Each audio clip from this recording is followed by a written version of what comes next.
Truck থামিয়ে আছে। এখন এই মুহূর্তে আমার ড্রাইভিং ছাত্র এই ট্রাককে ওভারটেক করবে, ডান ইন্ডিকেটর সিগন্যাল দিছে এবং সামনের ট্রাককে এই এমার্জেন্সি সিগন্যালটা কি, একজন ড্রাইভার বছর কি বছর গাড়ি চালাচ্ছে, রাস্তায় যখন গুরুত্বপূর্ণ জায়গা হবে সেই স্থানে ডানে ইন্ডিকেটর এমার্জেন্সি সিগন্যাল ইউজ করবে, ব্যবহার করবে, সেটি করে না।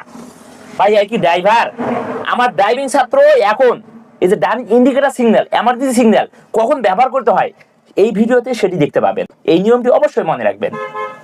দেখতে পাচ্ছেন আমার ড্রাইভিং ছাত্র মোরসালিন গাড়ি চালাচ্ছে, সামনে পাঁচবাড়ি বাজার।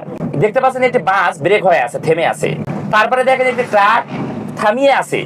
এখন এই মুহূর্তে আমার ড্রাইভিং ছাত্র এই ট্রাককে ওভারটেক করবে, ডান ইন্ডিকেটর সিগন্যাল দিছে এবং সামনের ট্রাককে এই এমার্জেন্সি সিগন্যালটা কি দিয়ে বুঝাইছে যে বাম পাশে একটি ট্রাক ব্রেক হয়ে আছে। এখন সামনের ট্রাকটি যদি ক্রসিং হওয়ার সময় আমার ড্রাইভিং ছাত্রের গাড়িকে যদি চাপ যদি না দেয়, এই কারণে এমার্জেন্সি সিগন্যাল ইউজ করছে আমার ড্রাইভিং ছাত্র, আপনারা দেখতে পেয়েছেন।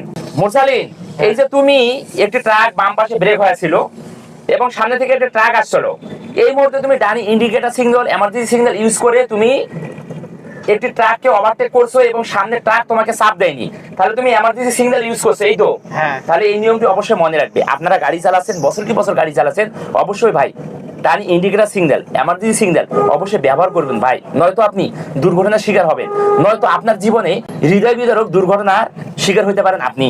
আসুন সচেতন হই, বাংলাদেশের রোডকে করি নিরাপদ।